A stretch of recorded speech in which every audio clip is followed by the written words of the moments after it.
Menurut anggota Komisi 7 DPR RI, Provinsi Sulawesi Selatan harus mendapatkan tambahan kuota haji.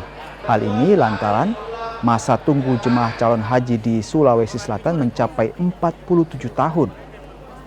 Tahun 2023 ini, Indonesia mendapat tambahan 8.000 kuota haji yang nantinya akan dibagi untuk kuota haji reguler dan khusus, terutama untuk lansia. Penambahan kuota haji ini harus dimanfaatkan secara optimal dan juga peningkatan layanan bagi jemaah.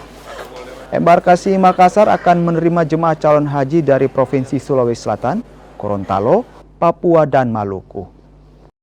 Sulsel, jadi khusus Sulsel itu 2 kloter itu tambahannya. Jumlah pastinya berapa Pak dari 2 kloter? 800 sekian lah. Ya. Dengan petugasnya ya, petugasnya kan 10 orang per pesawat.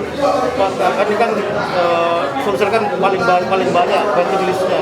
Ya, jadi kan konsekuensi dari tingginya minat umat Islam untuk berhaji itu berdampak kepada panjangnya juga antrian. Nah, untuk Sulsel itu kan yang tertinggi Bantaeng sampai 47 tahun.